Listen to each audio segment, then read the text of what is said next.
we can go live. There we go. Hello, people. It's your boy Usmaan back again with another video. The first match preview of the new season, which means we've got nothing else but positivity on the show because we don't know what the season holds. You know, last season we won Chelsea emphatically with a 4-0, so hopefully we're looking for the same. But I am joined by very special guests. Obviously, Was is always here for the previews. So first and foremost, got to introduce you, Was. How are you doing, Was? I'm good, thanks. I've never had that kind of introduction before. I don't know what to say. So basically, I'm we're alright. brothers, innit? So we have like a love-hate relationship. Obviously, I've never taken a side of him. He takes a piss at me. So we don't normally give him love. But anyways, we've got to mix up in the first game of the season. I'm in good spirits regarding that. I've got two tacticians, tactical analysts here, loving this. Abdel and Rob. Boys, how we doing? We're good. They're good. Thanks. Everything's good. Yes. Look, I'm looking forward to hearing this because you know we normally have the previews with me and Waz. We just chat nonsense basically. We're here to just give it a bit of balance. Obviously, we're gonna pass to you lot for the inside, but we're here to provide the balance. Anyways, I'm just gonna get this straight off the bat because I know everyone's gonna ask.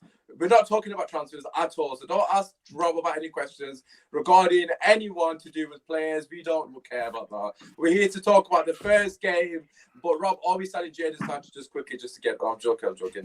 No Sancho questions at all. We're not doing it. He's starting against Palace, actually. Yeah, I heard that as well. I think he's starting, and Messi might be coming off the bench. I'm not sure. Obviously, we'll see what the situation is. Obviously, not for Man City, of course. But anyways, drop a like, subscribe to the channel. We're literally 5 of 750, so it'd be fantastic if you can get there before the game. Anyways, enough of the waffle. Let's get into it. First and foremost, I want to discuss the press conference that Ollie did today. Some positives in it for me personally, but I'd like to hear what you guys think. Rob, as a journalist yourself, what were your thoughts? No, I think it was what you'd expect really before the start of the season. I think he came up with a couple of obviously key quotes in there. Spoke about Mason, which I think was really kind of well received by the United fan base. Yeah. And it was kind of a call to arms, I think, trying to get the season going. Yeah. It's one of those things he can't really talk about transfers or anything like that. I think it's quite respectful for the bits that he said about Palace. But he knows what the task is at hand this season, and even from the very first game at Manchester United, you have to win. So absolutely. I think he's very much aware of that. And as much as the season will be a long haul and it is a marathon and not a sprint, as I keep saying all the time in football, it will. It's one of those games that United will feel that they want to get off to a good start and win. Yeah, no, obviously, like you said, he said quite a lot of cliche things, to put it bluntly. Of course, he has to say them things. I know a lot of fans have been saying, oh, why doesn't he come out and call the Glazers? Why doesn't he come out and say, well, we haven't signed X, Y, and Z? But let's be real. Can he really do that? Can he actually be saying stuff like that? He works for them, so no. Do we all publicly go out and slate our bosses if we're not happy with what they're doing? It's not the way it works. So I think for Ole, he has 100% categorically pushed the board for signings, and the board have said that they have funds available to sign players. That is, they're the facts. Yeah. Whether you get the players that you want, I know United fans get all excited when they see Bale going to Tottenham and Reguilon and these deals happening, and Alcantara going to Liverpool. But you almost have to kind of not look at those things and just think about what's in front of you. And obviously Manchester United got their first game of the season. That's what Ole is focusing on, and rightfully so. Transfers will happen. They will come. I'm sure there's still plenty of time to go. Like a day is a long time in the transfer window, especially at this point of it. And October the 5th, I think that's where we judge how good Manchester United's transfer business has been. Yeah, no, I just looked at the date briefly on my laptop, and thank God it's October the 5th is around the corner because I'm sick and tired of the window. Abdel, we'll come to you, mate. What were your thoughts on the way Ollie sort of came out of this sort of press conference? A lot, like I already mentioned, a lot of fans on social media, in particular Twitter, they're going to be lambasting him, saying, "Oh, look at him, he's a Glazer sympathizer, he's a Woodward sympathizer, yes, man," etc., etc. We've been on Twitter long enough, you know how it is. What were your thoughts? No, I think it was actually very firm and assured. Just like Rob said, he knew what the questions will be offhand, and he had a certain message that he wanted to get across, which was mainly Greenwood. and the expectations of the fans he backed that, he told them that I know that the fans are expecting the best possible United team, the United of old, and they have the right to expect that. So I think it was very good, very positive, and like he assured the fans that he has the vision in his mind and he wants to take that next step. But that next step means we have to get better players than the ones we already have, and he iterated that multiple times. Yeah, no, he did state that, which, to be fair, I've got to be honest, I was a bit surprised he said that in a positive way. I was happy that he said that, because I do feel like the way he said it was a respectful manner. But if you can't read between the lines, basically saying the board are paying, then it's, just don't listen to press conferences. It's not for you, basically. It's not for you. We have got someone in the comments called Bluke595. He's asked me 4 times already. The show just started. What time is kickoff? Mate, I think it's 5:30 tomorrow, if I'm not mistaken. I don't know. Yeah, it is 5:30. Yeah. I thought it was 5:30. It's 5:30. Don't worry, you're not missing the game. It's not today. I'm not scaring you. It's not today. It's tomorrow, 5:30 UK time. That is. So obviously, wherever you're from, relate that back to your time zone. Anyways, continuing with the press conference, he mentioned Van de Beek a lot, right? For me personally, we will get into the starting lineup and talk about who we think the best midfield three is. I've got a feeling we're going to have a lot of different opinions on this, because for once we have actually got a lot of options, which is nice. What were your thoughts on his comments regarding Van de Beek? I know you're very positive in general, but do you feel that Oli was optimistic, so to speak, with the one signing we have got? Obviously, without having to be so blunt and say that we need more players, so to speak. Yeah, I think he was very positive, and it's good to see that from your manager as well. Straight up, obviously, it's going to be first game. Well, we've not kicked the ball yet, so he was looking really confident and like calming and stuff as well. But like you said about reading between the lines and that regarding to the board, like we need to strengthen, basically use the word strengthen. Yeah, absolutely. It's a no-brainer. You've got to strengthen. Obviously, like you said, he's employed by the club. You're not going to blatantly come out and say, "Oh, you won't have a job by next week." You'll be sacked. Simple as that. But with the Van de Beek thing, he mentioned him that he's not scouted him, but he saw him play against his Molde team when he was when he was just coming through as a youngster and stuff. And he liked his character, the fact that he was brave and he was a good player. He could take good positions. So in those terms, like he's happy that he's got this player. He must have seen him, what he was like then. Obviously, he's developed since then, and he's a good addition to have, not just on the pitch, I think off the pitch as a person, as a human being, which is good, it's positive. So we think that there's a bit of positivity going into the due season. Obviously, with the Maguire thing, Greenwood thing, it's kind of put that kind of weirdness into the club and stuff. But regarding everything else, the fitness of Pogba and coming back after the virus thing, and Luke Shaw and players like that, you can't really ask for more. He's kind of patched over the cracks a bit, but until the ball's kicked and that, we won't actually know what this team actually is capable of doing. But yeah, I usually go by the vibe of what Ole Gunnar Solskjaer was, what he was like and that, and I felt a good vibe from him so far. So yeah. Yeah, no, I agree. Well, I suppose Oli is very positive in general, so I don't think you can read too much into that, because that's just within his nature, which I personally love that about him. We've had the polar opposite in Jose, and then Van Gaal. You didn't know what was going to happen with Van Gaal in the press conference. He was completely, we should not have named it. Yeah, Van Gaal was quite funny, but at the same time, he was just very frustrating. But we'll not cast that man back to those dark times. Rob, let's talk about a couple of the individual players. Obviously, Was kind of mentioned Maguire. Of course, we've already alluded to Greenwood.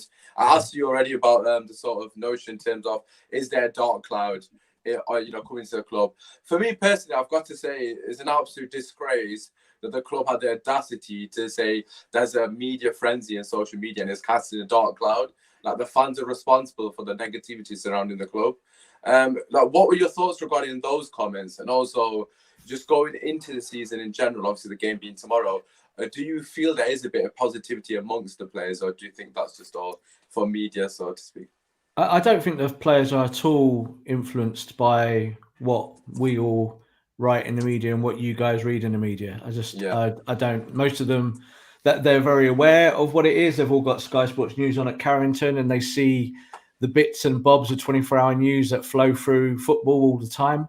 Yeah. But I do think that the vast majority of the kind of negativity, or the cloud, as we kind of just described it there, is from Twitter. It's as simple as that. Fans want signings, and if they don't get signings, they're not happy. And it is as simple as that. Every season, there's never a kind of happy place where you get every signing that you want, or Absolutely. you feel whether the club have done good business or not. United could buy Sancho tomorrow. There would still be plenty of United fans saying that he's not the correct signing and we should have done this and we should have done that. And the noise that comes across social media is the thing I think that maybe influences opinion. But overall, the football club won't care about that. The board won't care about that. Ole Gunnar Solskjaer most certainly won't care about that. He said in multiple press conferences last year, he doesn't look at it. He doesn't care about it. Yeah. He keeps a very kind of tight ship in terms of the squad and what they've been doing. They're focused on training. They're focused on winning. Of course, like Ole said, for 12 months, the squad needs strengthening. What he said today was a rehash of what he has said consistently over and over and over again. There's nothing new there today. And there's nothing new about Manchester United fans not being happy about not having the signing that they want. I think Donny van de Beek's a great signing, but it's a starting point. And I do think United will bring in one or two more before October the 5th. People will just have to be a little bit patient. Yeah, coming on to the game itself, of course, it's a season opener. Abdel, what are your thoughts regarding the approach? Because, a lot has been said, again, not just on social media, but in terms of pundits, have Man United got an identity? Do they play a certain style? For you, what do you want to see in terms of identity, philosophy, so to speak? What do you want to now see from Ole moving forward? Because to be fair, I feel like a lot of people are going to judge him not only on results, but in the manner in which we play. So what are you expecting in terms of our philosophy, so to speak, in tomorrow's game? Is there anything you want to see in particular? Like I said before on a different show, I don't think Ole is going to change much on how he approaches the game, especially with the teams that are considered, let's say, weaker teams, right? Crystal Palace, Burnley, and all that. For me, the interesting thing would be how is he going to approach the bigger games now? Because as you've seen, like last year, we approached the bigger games with a different system, with a different mindset. We were the underdogs because we couldn't compete with the same midfield that, let's say, City had, or we couldn't compete with the team that Liverpool had. Now with Van de Beek coming in, I'm interested to see how is he going to approach that. How do you think he's going to approach it, Abdel? So how would you approach it, should I say, even if you're Ole, what would you do going into this game? As a Manchester United fan, and I want to feel or think that we could compete against them, I would want him to approach it the same way he'd approach, for example, at Crystal Palace. But of course, they're not the same team, so it's going to be a head-to-head kind of thing. So in the terms of system, there will be the 4-2-3-1, because I know Ole loves that system, even back at Molde when he used to be their manager. So I want to see how is he going to approach that. I would approach that now, and if we have Pogba, we have Bruno now from the beginning of the season, so that the midfield can actually compete with, let's say, Kevin De Bruyne, Rodri, and Gundogan for City, So that would be the interesting bit. I'm waiting for our next big match to see how that's going to pan out. With the other teams, Crystal Palace, let's say tomorrow, I don't think he's going to change much. But although I'll be interesting now that he's not getting fullbacks. Let's say that the window closes and we don't get any fullbacks. Yeah. I want him to change the focus from having the fullbacks are the ones that stretch the play to make it the wingers, instead of them having them inside forward to make them outside and stretch. So Rashford and Greenwood basically would be the ones to stretch the play instead of Shaw and Aaron Wan-Bissaka. So if he would put Shaw and Aaron Wan-Bissaka as inverted fullbacks, would be better for them. Because let's face it, Shaw is better defensively than he's offensively, and Aaron Wan-Bissaka, no question, he's the best defensively. So, and if you have Pogba and Bruno, would fill the gaps of the inside forwards instead of Rashford and Greenwood. That's the change that I would do, just so that I don't rely on my fullbacks anymore, because they're not that good offensively. Yeah, I hear what you're saying in terms of, obviously, oops, I thought I knocked my camera over. I hear what you're saying in terms of not having to rely on the fullbacks in an attacking sense or taking that sort of pressure off them. and potentially moving Rashford and Greenwood further wide. My sort of problem with that is, first and foremost, is Greenwood's not a right winger. Just to put it bluntly, that's not his natural game. We saw last season he was fantastic from the right, because he was playing right forward. He's basically playing like a second striker. He had the luxury of going wherever he wanted. You can't really say he was offering much to Wan-Bissaka on a defensive side, hence why Wan-Bissaka was getting exposed, later on to the season, because I think other teams clocked on that Greenwood isn't really tracking back, so people started to double up on Wan-Bissaka, and we were starting to get a bit exposed on that side. Which is why his form dropped, but it was just a tactical shift from the opposition, for me personally. But I don't know. I understand what you're saying. If we had two natural wingers who obviously like to stay wide, I can't think. Just say, for example, Willian as an example, just because I know he's a winger. Let's just say Willian on one side and Perisic on the side. Of course, I don't want them, but their job is to, as wingers, you could probably get away with doing what you've suggested, because of course Perisic is a workhorse. It explains the need for Sancho, right? Exactly. I completely agree, because we've got Greenwood. We've kind of converting Greenwood into right winger as a young lad. His natural game, his whole career has been playing down the middle. We try. This is the problem. If you don't get Sancho, we haven't got a natural right winger. Rashford isn't really a natural left winger, although I think he's been fantastic. But if you look at his heat map, his average position is very close to Martial when he's been. Because he plays there. Yeah, exactly. So when he's actually played well, he's been in pockets of space where he's almost in strike. And he plays well next to Martial. And Luke Shaw does that overlapping role, which is why Luke Shaw was a miss, because he allowed Rashford to get closer to Martial, because Luke Shaw was offering that avenue to get around him. And then Rashford didn't really need to worry about playing as a winger. He had a free role in a sense. You don't have to do that with both fullbacks. You could interchange it, right? It could be Aaron Wan-Bissaka, because Aaron Wan-Bissaka is best used defensively. I get your point about Greenwood, but still, Greenwood, I still see him as a very intelligent young player and has the quality, if given the instructions, to stay wide. And he still is very young, so he will take on more instruction and capacity to learn a position than someone, let's say, in his prime, who's always been playing as a striker. You won't take Kane and put him on the right, for example, or you won't put. But Greenwood is still young; he's still raw, right? 18. So I don't see a big problem with putting him right on the wing, but that's like a tweak. I would like to see how that would pan out. You know what I mean? Right. Okay. I get what you're saying. I personally wouldn't do that, because I like to see him near the box, because I see what you're saying. But I just personally rather Rashford give us the width and Greenwood tucks in, because I think Greenwood's got more eye for goal than Rashford. I think Rashford's probably got a bit more. Probably a bit more in terms of creative sense to his game as it stands. I'll pass it to you, Wasson and Rob, and we'll let you have your say on it as well. What are your thoughts regarding that in terms of the width? Because that is something that we definitely don't have. Abdel makes a good point about giving more responsibility to, say, Rashford and Greenwood.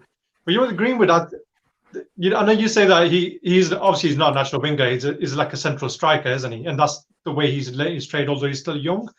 But the weird thing is, even though he is wide, if he starts off wide, then he seems to be isolated in the game.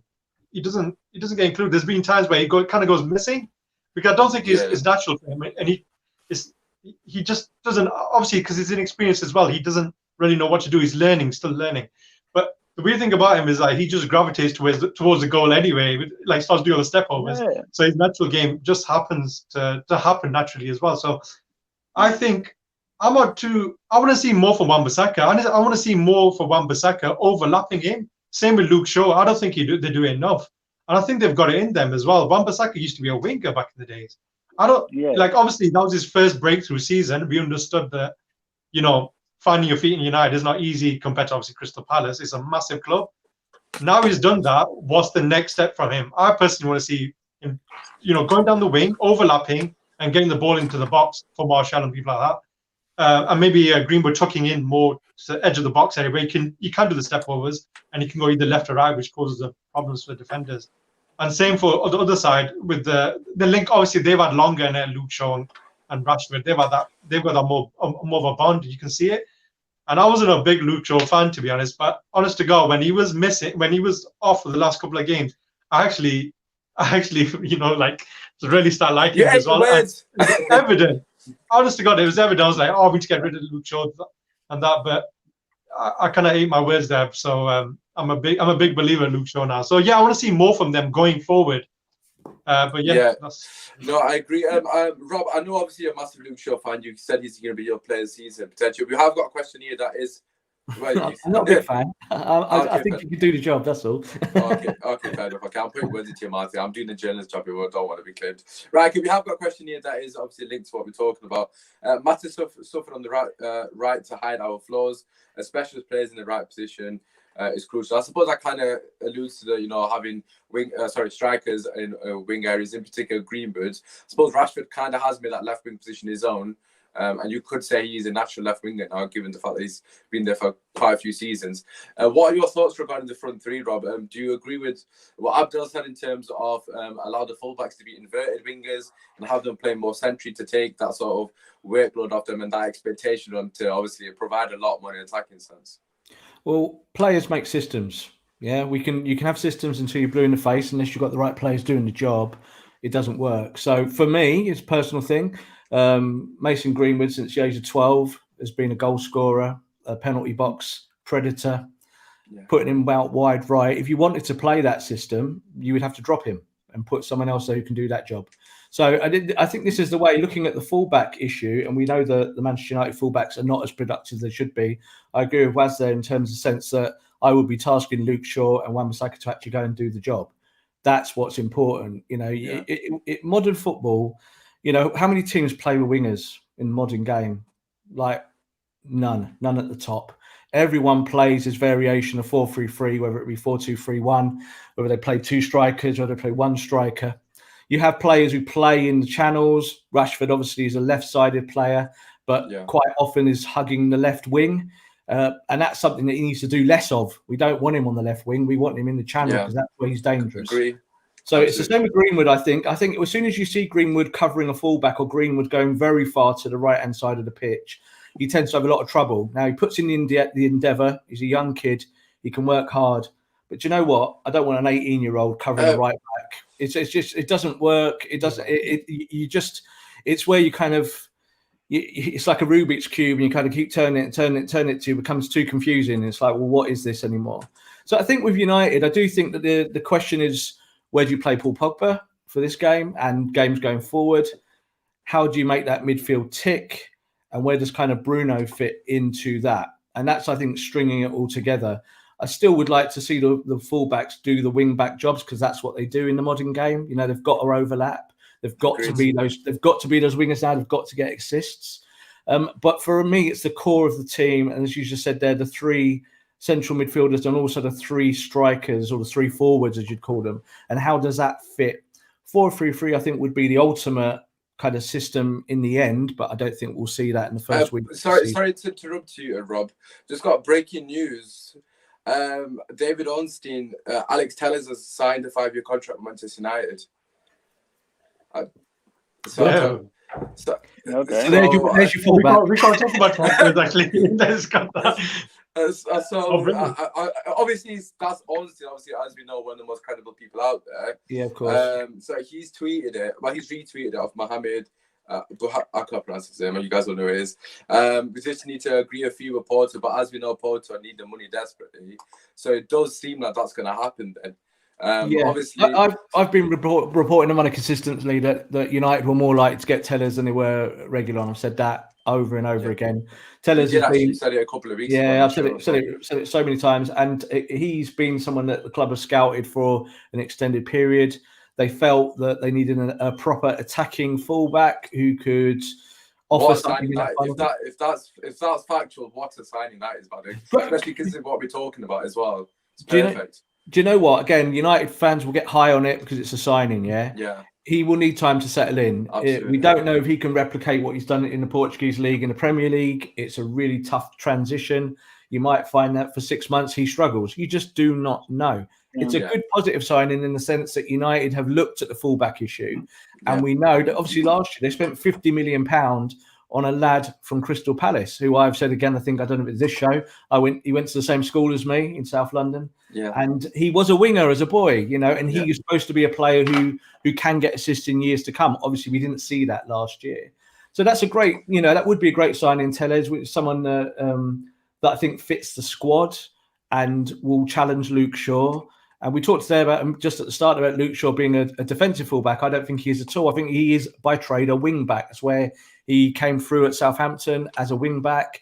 He overlapped and he had a fantastic cross on him. It's just that we haven't seen it at Manchester United because every manager we've had doesn't play that system and wants him to sit. It's like Mourinho once had Ashley Cole at Chelsea, the best raiding fullback in the world, and told him to sit in a flat back four. So it does happen. Those systems come from managers. But I think that going for the Palace game, I think the options are good. I think I think Pogba will play that quarterback role, like we've said. Van der Beek will be a box-to-box. And I think that Bruno will be the guy kind of knitting it all together close to Martial. And that will give the fullbacks a chance to push up towards Greenwood and towards Rashford. But we'll also give Greenwood and Rashford that chance to maybe come a little bit more central, overload the centre of the box, and that's where you score goals. So I think that's the plan, I think, for Crystal Palace. Yeah, no, just obviously tell us aside, of course, we will do a separate video on that. Benji's doing one in an hour anyway, so stay tuned for that. We'll talk about it later. So just coming back to the Crystal, I just got a smile on my face because I really wanted to sign it because I'm a massive fan of it, so I'm trying to stay calm. Well timed for the show, that, wasn't it? Yeah, no, because it's not factual, so I'm not going to sit here and say we've signed it because we just need to agree with you. Anyways, moving on to the game itself. Obviously, Rob has talked about his midfield three, which was actually my next question. You've said already, Rob, quarterback position for Pogba, Van der Beek, and Bruno. For me personally, that sounds beautiful. But Abdel, can it work? And which midfield three would you go for this game? I think it's gonna be Van der Beek, Scott, or Matic, and Bruno. I don't know if Pogba's fully 100% to play for what he's gonna go with, but whether or not Van der Beek, Bruno, and Pogba would work, it's still a big question mark because none of them are fully defensive. So, I mean, like people suggested, maybe with against a Crystal Palace or a Burnley or people who you know are going to set back and not going to try to attack you, it might work because you don't require a lot of defensive duties. But it's still like, I don't know, like I don't think Pogba, I know Pogba is a well-rounded midfielder. He can do a bit of everything, but like his least good qualities would be defensively because Pogba under pressure gets caught a lot. But to be the pivot, I would still have to see that from Pogba. I really cannot judge if he can carry the pivot role all on his own, especially if we play 4-3-3 in a 4-2-3-1. They can probably share it, him and Van der Beek. So it's kind of like it has to be a very, very organized communication between him and Van der Beek. Who's gonna go forward? Who's gonna stay back? Who's gonna stay? If I go forward, you stay back. And how they and if we are countered, they have to work. They will have to work a lot. So it's still a question mark. I can't give you a definite answer on it because I don't trust. We'll have to see how it goes. Yeah, I do not trust like Paul Pogba on the pivot on his own because of just the amount of defensive duties that he will have to do. I understand your concern. For me personally, I'm just going to be very honest, and obviously me and Rob have spoken about this before, so I know his answers and thoughts regarding it. I think against teams against Crystal Palace, we have to have the ambition of playing all three of them, because especially at home as well. You know, granted, we don't know Pogba's situation. Is he capable of doing that? But as Rob's alluded to, in the quarterback position, in terms of pulling the strings, controlling the game, having the ability to press with Bruno and Van der Beek next to him, you know, doing all the dog work in a sense. And then Pogba picking the passes, basically pulling the strings, controlling the tempo, that kind of thing. Against a team that we should dominate possession against, I think that's what we should aspire to be achieving. You know, obviously I know Man City played with Fernandinho behind De Bruyne and Silva, so it's not the same because obviously Pogba's not Fernandinho and he's not a destroyer, so to speak. However, if we're playing against the lesser teams and we should be controlling the game, those three players on the pitch are the perfect players to do that for me. What are your thoughts regarding midfield three? You know, a lot is, of course, Matic has got another 2 years, if I'm not mistaken, on his contract. We saw Fred playing in CDM towards the end of the season. I thought he was fantastic as well in that role. Do you think it's the case that Fred or Matic will come in because we're not 100% on Pogba, or do you think it's going to be the midfield three of Pogba, Bruno, and Van de Beek? Yeah, I don't know actually. I would personally want a Pogba, Bruno, and Van de Beek. That's my dream midfield.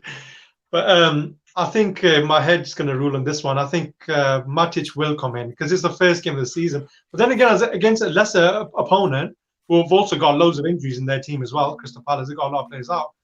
Why not go for it? If he's fit, I think he's going to be. I think Pogba might be all right. You know, I just got a feeling, and I think most players are in the same boat as well regarding fitness as well. First game of the season, I think obviously he'd be fine. But will it work? We don't know. We'll have to wait and see now after the first 3 games. But they're both world class. Well, I don't say Van de Beek is a world class player yet, but they're really, really good players, Pogba and Van de Beek. So I don't see if they share that responsibility, the defensive side of things. Going forward, oh my God, they're going to be mental on this. It's just going to be such a good link up with Bruno just in front of them. It's a dream come true. That's why I actually personally supported United for players like that in there. Not Matic. Sorry, Matic. He does a job, but for me, I want that kind of expansive football, that tenacity, and give and go and movement, and just run rings around them, man. That's what I want, and you can get that. So yeah.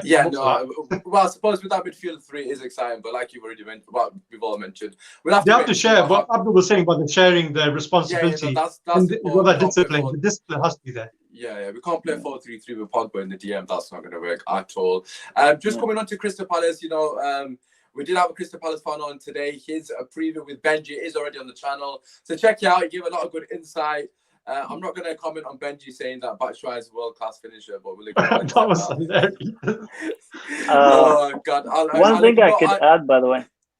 Sorry, I was going to say about the Pogba thing. He, like Rob said earlier with the quarterback, he could be our Thiago that we missed out on. That playmaker from very, very deep. And Goretzka could be our Van de Beek. That's exactly. We can't change to 4-3-3 though. It has to be 4-2-3-1. I was going to say that in the sense that Pogba won't play as a pivot. United don't really play with a pivot. It's just when Matic plays in there, he plays in the deep lying role. But it's not really a kind of modern pivot as you would call it tactically in Europe. It just isn't. It's not how United play. It's not. United want to get the ball out and they want to move it quick in towards the forwards and get through the midfield. So that is always going to be the philosophy. United will be out moving the ball quickly.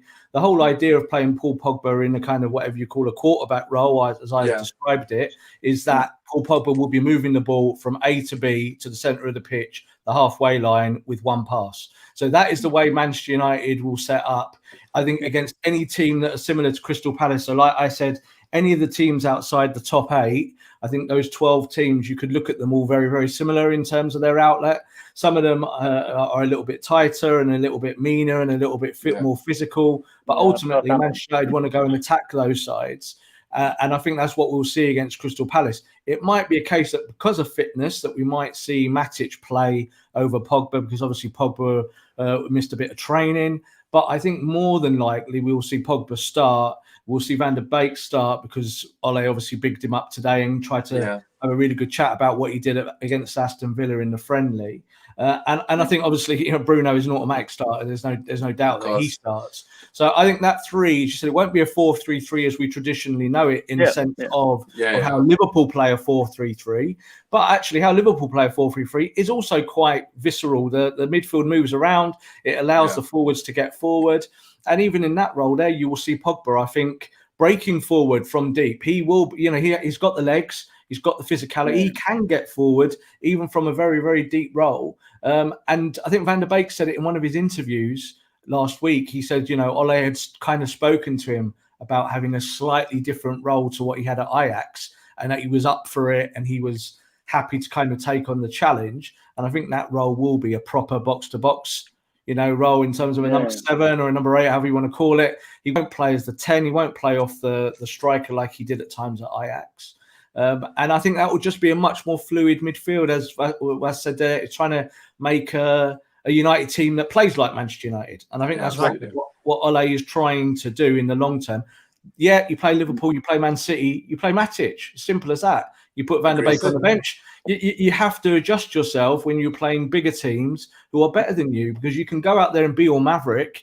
I remember Manchester United did it one year at Old Trafford, and they went for it 20 minutes against Man City. They were brilliant, and they got smashed because Kevin De Bruyne just started walking through the midfield. Yeah. You can't do that. It's football is a game of chess, and you have to cover all those eventualities against other sides. But Palace should be a good example. They started well, Palace. I was surprised the other day. I was just about to say, yeah. I was a little bit like, they look better than they were. Obviously, they've made some really good young signings.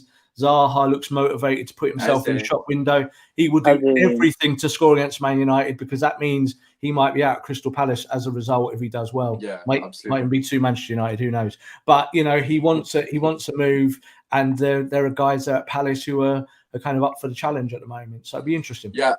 Obviously we need to talk about Palace and the threats that they possess. Of course, what I'm aware of is that they have got a lot of injuries going into this game. I believe, obviously, some of these might be fit now, but from when we did the preview with the rival fan, Nick, he went through a long list of 7 first-team players practically that were out. So if I'm not mistaken, Benteke being one of them. Of course, Blanchette will probably be playing anyway, so I don't think that's major miss.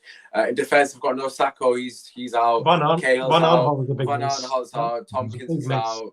I can't. There's one other player, but he must be irrelevant because I can't remember off the top of my head. But just coming back to the defensive side, obviously, like I mentioned, Tompkins, Cahill, and Van Aanholt, and Sacco as well, 4 of the main defenders really. So they're going to have a makeshift defense. I agree they had a good start to the season, and of course, Zaha is a massive. He's got massive incentives to perform in this game, not only to give him a sort of. Put himself in the shop window, but to get one over United as well, because he loved that. Abdel, coming to you, what are your thoughts regarding Palace? Where can they hurt us? And what are your thoughts regarding their strengths or weaknesses in this game? Well, I guess they're a bit more dangerous from the 2 games that I've watched them, which is the Bournemouth one and in the Cup and the Southampton one. They're a bit more dangerous than last year when it comes to counterattacks. Yeah. That last year they're like the second worst in scoring goals because of how ineffective they were going forward. Yeah. They were defensively good, even like with the position they finished in, they were still defensively good, but they just weren't good going forward. From the 2 games I've watched, they are a bit better, so their counterattacks are a bit dangerous, especially down the left-hand side. With Zaha, and I think they have a guy who played in the first game called Eze or Easy, something like that. Eze from QPR. Yeah, from QPR. He's very good player. He's very, very good player. He absolutely destroyed Kyle Walker-Peters, by the way. Like, absolutely left him on his arse. He's going to be definitely one to watch out for. He looks like a very good talent. Exactly. And Townsendson, or I can't pronounce his name. He also did well. He got an assist, I think. So their quick transition is a bit better than last year. So that's the only thing I think United would have to worry about, these 3 players in terms of going forward. Other than that, Roy Hodgson just 4-4-2 and try to soak up the pressure as much as possible and hit teams. He does it with pretty much every other team. So I don't think much will change in terms of that. Yeah, no, I agree with terms of some of the players that you mentioned. I suppose Zaha is the most obvious one. I do think Eze is someone that we need to look out for, because a lot of emphasis is going to be put on Zaha. If you haven't done our homework on this young lad, he could potentially destroy us. Because Zaha's the obvious standout, always. But I think Eze might be the one that steals the show here, because I think we might underestimate him a bit, because obviously he's a young lad. I'm not sure if he's going to start, because I would believe he got substituted on last game. What are your thoughts in terms of Palace? Do you think there's any threat from them? Do you think there's anything we've got to worry about? Like I already mentioned, they've got quite a lot of the first team out. So what are your thoughts? Yeah, what Abdul mentioned, the players I mentioned as well, with Zaha as well, he's the main threat. But for me, in this kind of game, it's like more to do with how we set up and how we play and how we take it to them. Obviously, they're going to play a counter-attacking football, which gives us the possession. How do we use that possession? Do we actually just pass side to side and not actually create that kind of chance? And this is why I I was saying Luke Shaw, and I know I got back to United, but Luke Shaw and Wan-Bissaka are very, very key, overlapping, creating the chances, creating the width as well. And then Greenwood and Rashford took in. So if they've got a makeshift defense, and now Rashford is going to be key in this kind of game, isn't it? So you've said that with so their many threats, times, Wes, by the way. Wes, you said that for like the last 6 games that Rashford's going to be key, and I don't know. I If know, you've got but some this has sort to of be jinx calm, on him. man. I just It's wanted like to. I just wanted to 7 die. games, just to give you guys a bit of a backstory. 7 match previews in a row. Wes has said Rashford is going to be key. I know, but So you that need to is stop saying it. consistency. That's consistency, yeah. You're clearly jinxing him, aren't you? Because he hasn't been key. But no, No, Well, to I've be got fair, faith in to him. I've be got fair faith. to us, Rashford was key in the Crystal Palace game. So Good man, Abdel. Last He's got the stats. No, so but I when mean, we with won that, them right, it's gonna be. 2-0, yeah, we did. To be fair, you got this. I mean, with that, obviously Zaha. I use another one that we usually miss. He plays well with against us as well. Batshuayi, the world class forward. I'm not really. If Batshuayi scores, by the way, don't message me because I've given him so much shit on the WhatsApp groups and on Twitter. I'm not bothered about. Honestly, yeah, I'm not really worried about that threat. Like I said, it's about how we set up and how we play. It's Old Trafford end of the day, isn't it? Even without the crowd. So yeah, that's absolutely true. Rob, what are your thoughts? Obviously, Was has kind of alluded to the fact that, you know, we've got enough to exploit their weaknesses regardless of what they're going forward. Of course, for me personally, they're going to sit back and try counter attack us up, come break us down. We're away from home. Let's try to be as let's try to frustrate them as much as we possibly can. Let's see what they're made of this season, because obviously it's a new season, etc. What do you think, Rob? How do you think Palace are going to approach it? And do you think they'll be able to hurt us? I totally agree. This game is about Manchester United. It's not about Crystal Palace. Crystal Palace haven't got any weapons to hurt Manchester United in open play. It's as simple as that. So if they play on a counter attack, which they will, and Zaha runs one-on-one with Harry Maguire, then Zaha will score a goal maybe. Yeah. But ultimately, that's not really how United will set up. I think this is how the midfield becomes so important, how they set up, where Pogba plays, and how United keep the ball. And I think looking after the ball is something that in the last 5 years, Manchester United have not been very good at, and started to show in the last 12 months that they're getting better at it, but still sporadic. So they can play through from the back, and they'll try and do all this against Palace. You know, Palace might be physical and Palace might get stuck in there. I think the fact that they've got 7 first-teamers out is a big problem for them. And United should be going out there with a complete positive mindset to go and smash Crystal Palace. It's as simple as that. They should be looking to scoring 4 or 5 goals. They've got the attack. Everyone is there. The thing I worry about is obviously it showed against Aston Villa that there is still a little bit of rust. Players have been coming back sporadically, but training has supposedly gone really well. And Ole's very happy and the players appear happy. And United just need to put together their A game. You know, in these situations, you don't even have to be 100% or be, you know, at your world-class best. You just have to go out there and execute your game plan, get your chances. And that's why I'd like, you know, Mason. I don't know, even Mason will start. Mason might not start this match, but I want him in the box because for me, he's the best finisher of the ball at the football club. And I also think that Martial had an incredible last half of the season as a number 9. And I have got a lot of faith in him now, whereas before he might have been the one that dropped out in my head. I might have been the one saying, do you know what? We need to find a striker, or we should play even Agallo in that position. Why is he smiling? Because he's the biggest Martial FC stand you'll ever find. He predicts him to get Golden Boot every season without, even if he's injured for full season, he'll still make a case that Martial will be in the shout for Golden Boot as well. Well, I think Martial's a great player, yeah. And as I said, I've been sold on him, but I was really hard on him last year because when I think going back to the season before and into the kind of Mourinho era, Mourinho was trying to craft him as some kind of, again, an inside forward from the left, but kind of pushing him wider, making him do a little bit more extra work defensively, as he made everyone. And it seems to me, obviously, Martial was quite public and said that he wanted to be a number 9. Now, Ole gave him that chance. And I think for the first 10, 15 games of the season, he did score a few goals, but he wasn't doing the work of a number 9. So I was sat there at Old Trafford watching him with my hawk eye and watching him and saying, well, do you know what? If you want to be a number 9, you've got to go and do a work of a number 9. And he wasn't. He looked tired at times. He wasn't closing down. When Bruno Fernandes came to the football club, it all changed because he suddenly had someone who could feed him and someone who was in his ear constantly saying, you play up there. You know, don't drop, don't keep dropping deep, don't drop wide. There, you're my striker. I got to find you. So I think that helped Martial a hell of a lot. And I'm excited this season now to see that combination, to see the front three and having three midfielders that can all pass the ball, that can all break into the box, that can all score.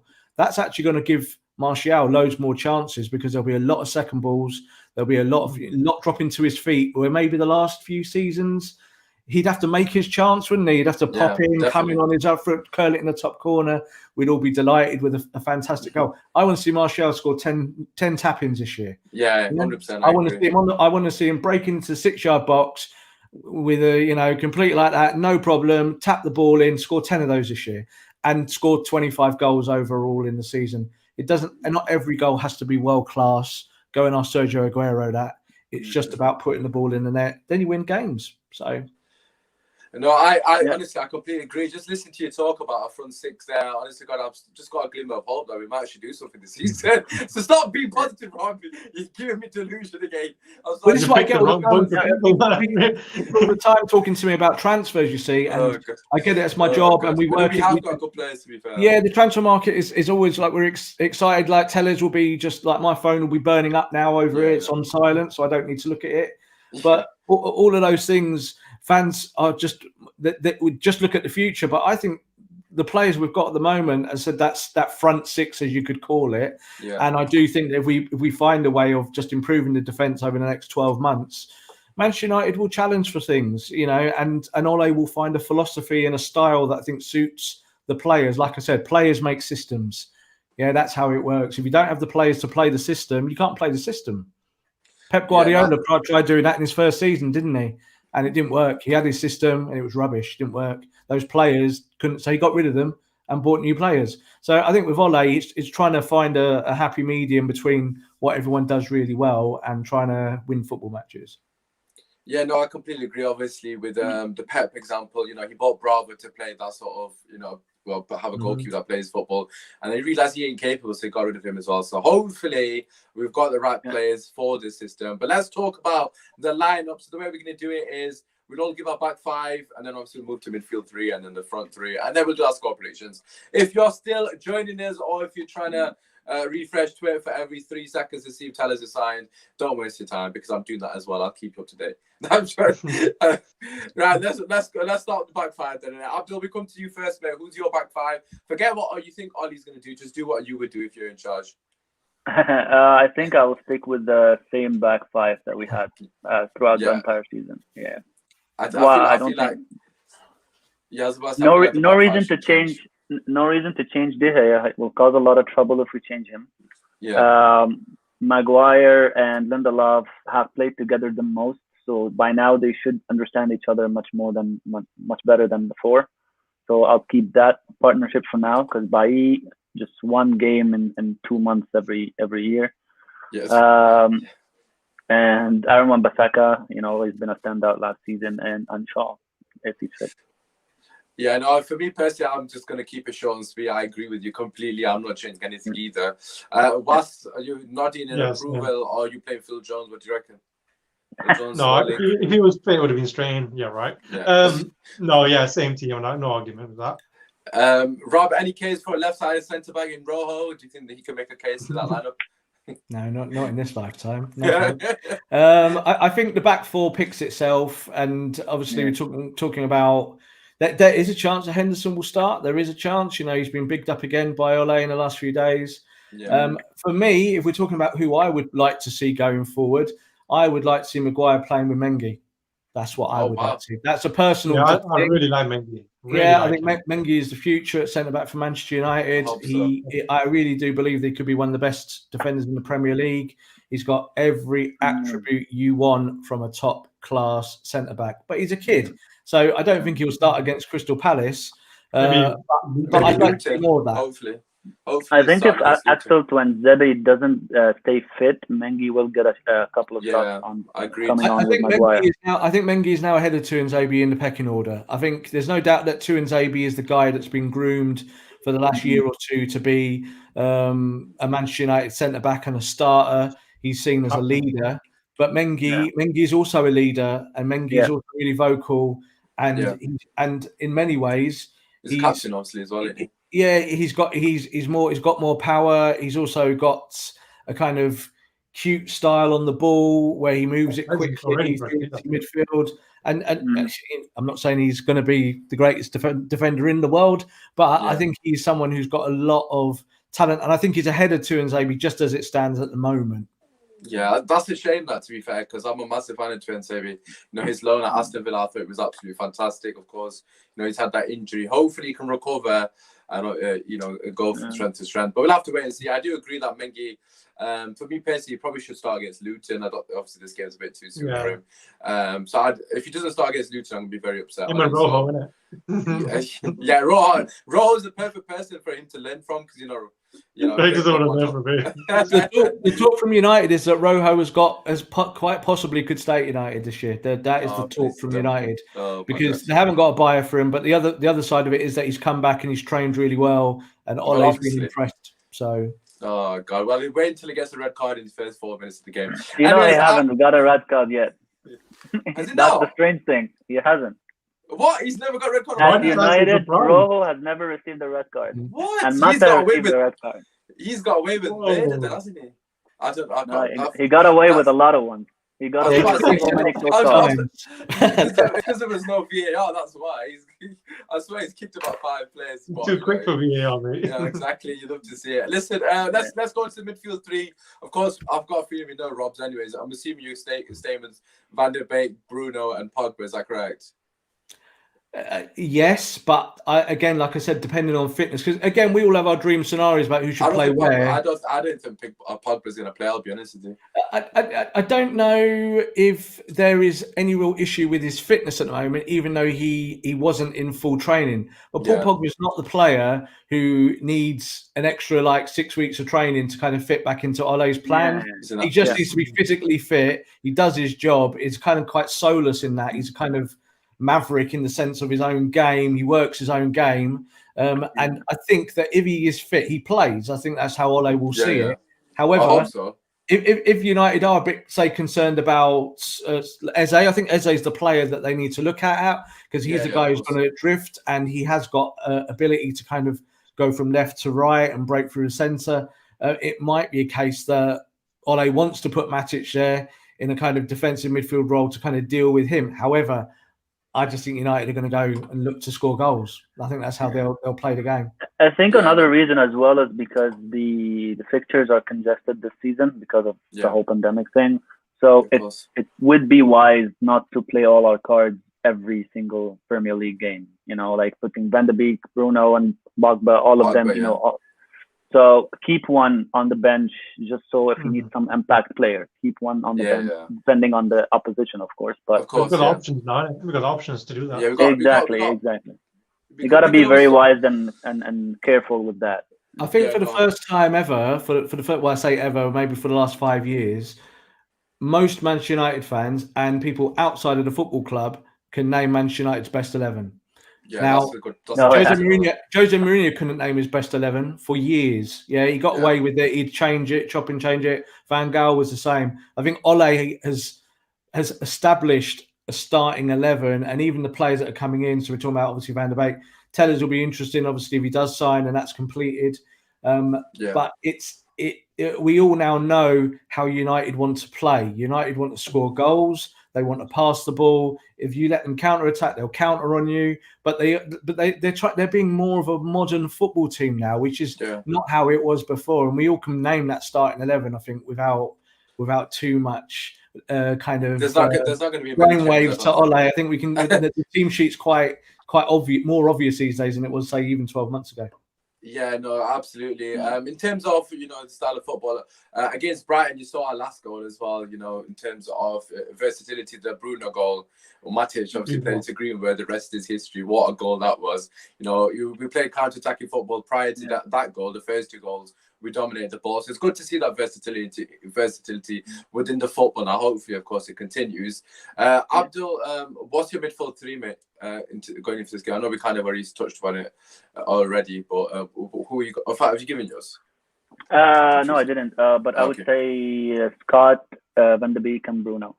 Just Okay, it's gone for Scott. I've not mentioned Scott McTominay at all. For those of you that are wondering why, That's a good shout. there's no reason in particular. Everyone knows I love the guy. But yeah. He looked No, good I against just- Aston Villa in the friend. That's what I was gonna say. I He think looked really Scott good. and Van de Beek have already played a game together. It would be nice Yeah, they look good to together. continue that. Yeah. Yeah, well, there's a lot of energy in that midfield. Well, that was what I will say. Yeah. Scott, Van de Beek, and Bruno, all very tenacious, hardworking. Not to say Pogba's not, but of course, just before people. Kilos. Anyways, Vas, who's your midfield three? What would you select? Yeah, I'm gonna go for Van de Beek, Pogba, and Bruno. Obviously, come on, man. One other thing, it's a bit of a diversion, but press conference, Ollie's when he mentioned Van de Beek saying that we're looking for midfielders to come and score goals as well. He's another one that arrives late in the box. We don't have that. Remember how many times the ball comes in the box and Martial's like really far forward. We go, where's tapping? He's the one. Yeah. Lampard-esque, Scholes-esque. That's the one. That's what we've been missing. Someone arrive late and he can strike the ball. No, I was gonna say this. I know this is about Arteta. Well, I say Arteta, but I know this is about Arsenal in the second half. Just to compare what I'm wanting is the second half. Arsenal against Fulham, they had about 4 or 5 players in the box every single attack. And we've got more than enough people to be doing that against Crystal Palace. What frustrates me the most is when we have just say Martial and maybe Greenwood in the box, or if the ball's on Greenwood's side, it'll be Martial and Rashford's on the edge of the box. He's kind of contemplating, should I go in the box? We need to have 3 people in the box at all times against the lesser teams if we're going to create chances and, create confusion in the box. That's something we definitely need to improve. And I think Van de Beek, Van de Beek in particular is pivotal to that, because Zach, you've already mentioned he's got that ability to make that late run or that third man run into the box, which is so hard to mark. Obviously it's very difficult as a defender to mark that. Obviously, in my midfield 3, I personally think Pogba's not going to start. Although I would obviously start him if he's fit. Obviously, we don't know. Ollie didn't really clear that up or not. For me personally, I would probably go for the 3 that you guys have mentioned, Rob and Was. Only reason being is because we're playing against a team like Palace who are going to counter-attack us. We're going to have a lot of the ball. We should be able to play them off the park. And we need as much creativity in the middle of the park as we possibly can. Van de Beek to make those runs to the box. Give us that. The one thing I love about Mata is, when he plays, his ability to run in behind. He's very intelligent, and I'm hoping Van de Beek has that level of intelligence with his movement. Very similar. Yeah, exactly. Mata was brilliant at getting in behind. He's always that guy that the chip ball always goes to Mata. He's always the guy making that run. Minus the striker, so hopefully Van de Beek can offer that against Palace. Front 3, I've got a feeling we don't need to dwell on this too much, unless someone's got an alternative front 3 that I would love to hear. Obviously, Sancho doesn't fall into that because we've not signed him, lads, in the comments. Don't worry. I'm just going to stick with the first set, who's the regular front 3. I'm not going to change anything. Has anyone got any sort of objections to that at all, or anyone going for anything different? No, it's the right front 3, but I just don't know if Greenwood will play at the moment. I don't know if Who would you think will play, just if he doesn't, just out of curiosity? Lingard probably. Yeah, Lingard, or it could be Mata, or it could even be a case that they parachute Bruno into one of those roles and drop an extra midfielder in. So it's not ideal, but if that's what he's looking at, to have 3 players higher up the pitch that he feels will string it together, and doesn't necessarily have to be a Dan James, as one of the guys from the bench who hasn't proved himself. So Andreas has also been parachuted last season into those roles at times. United fans wouldn't be happy with that, but that's up to Ole, isn't it, at the end of the day? But it would rather see the starting 3 as I think they are now, to kind of be there against Palace. They're the best 3 finishers as well, so that's who you want now. I think United need to stop doing that. The idea of fitting different players and not in their position. We've been doing this since I think 2011, 2010. I was just about to say if Greenwood doesn't play, it has to be Mata playing. Then you've just said that. Mata's the one person that I think we have disgracefully just ruined his career. He's the one that when we signed him, right? He was one of the best cams in the league, genuinely as well. Yeah, he was. Ruined him. That's his season when he came to us. I was kind of contradicting myself in saying that if Greenwood doesn't play, please put Matt on the right wing, because it's the only way to get him in the team, and at least he'll offer something over Lingard in a team that's going to sit back, for me personally. Although I want to see Greenwood as well, so I'm not gonna object to anything. Let's just finish on the score prediction. And then obviously we can get on to the wonderful world on Tellers. Obviously, knowing Man United, somebody has probably bought him now already, since that's been agreed. Right, I'm going to start because I've said my score prediction twice on other shows, so I'm going to have to keep it the same, so I can't change. I've gone for 3-0 Man United. I think, personally, Bruno scoring a penalty, Martial's going to win it, Martial scoring the second, and Greenwood scoring the third. That's what I've gone for. I know it's very specific. You don't need. I know you guys don't have to do that, but I just got a feeling it'd be so perfect that they all score, and then the border thing. We don't need Sancho. We've got Greenwood and Martial backing in goals. So that's what I'm thinking. That's going to happen. Abdel, what do you reckon score prediction? You don't have to say goal scorers, but you can if you want. I'm gonna go for a very optimistic scoreline and say 4-0. Oh wow! Ooh. Yeah. Okay. I'm Team Abdel as it stands. Hopefully Abdel's right. Okay, what are you going for? Yeah, I'm going to stick with my 3-0, I think. That's difficult. I'm just saying that, you know what I'm like. I'm really positive. But yeah, I'm going to go for a 3-0. I'm only saying it because when I come short, it's just like a goal difference or one. So okay. if I say 4, 6, I would have taken 5. Abdel say 6. I want 5. I want 5 minutes. Rob, what are your thoughts just to finish score prediction? I was going to say 4-0 as well. But Okay. what I'll put in as an added caveat is that if United lack the energy or play like they did against Villa the other day, or have issues in terms of just stringing it all together because it's the first game, Palace have got the counter attack to hurt United, and it would not be surprised you really don't want to imagine it, but Palace can win this game 1-0. It can happen because if Manchester United, when United have troubles and not scored, they tend to kind of concede a bad goal somewhere along the line there. So it's really one of those in the balance that you might see United are like 4-0 up after like 25 minutes and everyone's going, this is the easiest game of football ever. or it could be 0-0 with 80 minutes and 10 minutes to go, and Zaha's running like a train down the middle, and United are struggling. So we'll see. But I think United will win it, and it should be a comfortable victory. Yeah, no, I completely agree. It should be comfortable, but is it anything ever as foregone conclusion with Man United the last 7 years since Fergie's left? Definitely not. And let us know your score predictions down below. My only concern generally is our finishing. Please, I beg, we're just on point with the finishing because it's not been great the last couple of games we've played from what I've seen. Against Villa, and obviously our last game, which was Sevilla, where we were absolutely abysmal. I won't be able to take it. Oh my God! Sorry. I don't think anyone can. Bloody hell, I was absolutely fuming after Sevilla's Manchester United. But anyways, we're gonna wrap it up there. Make sure you drop a like, subscribe to the channel. Show the boys love. Their links are in the description. However, in case that you can't read the description for whatever reason, Abdel, where can they find you on social media, mate? On Twitter at Abdel Beheri. That's it. Okay, no worries. And the same for yourself, Rob. You can find me just if you search Rob B, or you can put Rob Blanchette in, but it's _Rob_B on Twitter. And I've just texted someone and just checked. Tellers hasn't signed for Man United. There's Personal terms. I didn't see the signing. They're talking, but we've known that for the last couple of weeks. But not close to confirmation yet. I'm just going to finish with this caveat here, right? This is the exact same as Sancho. We've agreed personal terms. We'll be having a talk to the club. Just flipping talk to the club first and agree the bloody price. That would be PSG entered the race. The difference is that Tellers' agent has been shopping him around Europe for the last 3 or 4 weeks. So that they do want a seller. Porto are prepared to sell, but so are Dortmund and so Sancho. So it is, as you said, it is kind of similar in the sense United are just holding on to see what's available on the market. I'm hearing a lot of PSG rumours. So like I said, I didn't say anything's agreed, so don't even come for my neck in the comments later because I know what's going to happen. But for those of you asking regarding the transfer news, like I already mentioned, Benji and Koji are doing that showing at 10 o'clock if I'm not mistaken. So stay tuned for that. Apart from that, drop your score predictions. Show the boys love. It's been your host, Usmaan. We'll catch you in a bit. Peace. In a bit.